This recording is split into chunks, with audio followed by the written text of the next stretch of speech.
پکی عقید پنجابی جو صافہ کہتے ہیں، اسی میں نا میں نے کچھ ریت بھر لی کہ وہ دور سے دیکھے گی تو سمجھے گی کچھ لے کے آیا ہے، چلو جا کے اسے بتا دوں گا کہ آج پھر مزدوری نہیں ملی۔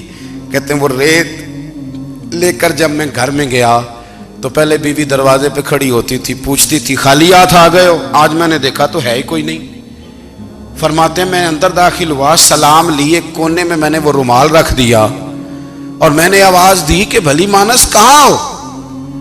تو وہ کہنے لگی آپ منہ ہاتھ دھو لیں، میں روٹی لے کے آئی۔ میں نے کہا روٹی کہاں سے آ گئی؟ یہاں تو کئی دنوں کے فاقے، تو کئی دنوں کی غربت ہے، یہاں تو اس گھر میں تو فقیری ہے۔ فرماتے ہیں کہ وہ روٹی لے کے آئی اور اس وقت کی جو موجودہ نعمتیں تھیں، سمجھ لیں سلاد، اچار، ہر چیز ساتھ لائی۔ میں نے کہا کہ بچے کہاں گئے؟ کہنے لگی وہ کھانا کھا کے کھیلنے گئے، آپ کھانا کھا لیں آ جاتے۔ کھانا اس نے چن دیا۔ میں نے حیرت انگیز لہجے میں ساری نعمتیں اپنے دسترخوان پہ دیکھ کر کے بیوی سے پوچھا یہ کہاں سے آیا کھانا؟ بچوں کو تو نے کہاں سے کھانا کھلایا؟ یہ سارا کچھ کیسا ہے؟ تو کہنے لگی پتہ نہیں آج آپ کس کریم کی مزدوری کرنے چلے گئے تھے، پتہ نہیں کس کریم کی، میرے گھر میں تو اتنی نعمتیں آئی ہیں کہ مجھ سے سنبھالی نہیں جا رہی، اتنا اناج ہے، اتنا گندم ہے، کس کریم کے دروازے آج چلے گئے تھے؟ یہ کہتے کہتے وہ اٹھی اور اٹھ کر کے کہنے لگی پہلے بڑا کچھ آیا تھا، اب کیا لے آئے ہو؟ اور جا کر کے نا اس نے وہ ریت والا رومال کھولا، کہنے لگے میں تو لے کے آیا تھا ریت، تو میرے رب نے اسے بھی سونے اور ہیرے بنا دیا تھا۔ جب آپ کی توجہ اللہ کی جانب، میرے نبی پاک صلی اللہ تعالی علیہ وسلم نے فرمایا ہر چیز اپنے رب سے مانگ، ہر چیز مانگ، ہر چیز مانگ۔ یا رسول اللہ کیا کچھ؟ میرے محبوب نے فرمایا تیرے گھر میں نمک بھی ختم ہو جائے تو وہ بھی اپنے رب سے مانگا کر، تو مانگنا وہ تجھے دے گا، تو اس کی بارگاہ میں کشکول طلب دراز تو کرنا۔ اور ترمذی شریف میں عجیب لفظ ہے، رسول کائنات نے فرمایا، رب کریم فرماتا ہے جب میرا بندہ ہاتھ اٹھاتا ہے نا تو مجھے حیا آتی ہے کہ میں خالی کیسے لوٹا دوں اس کے۔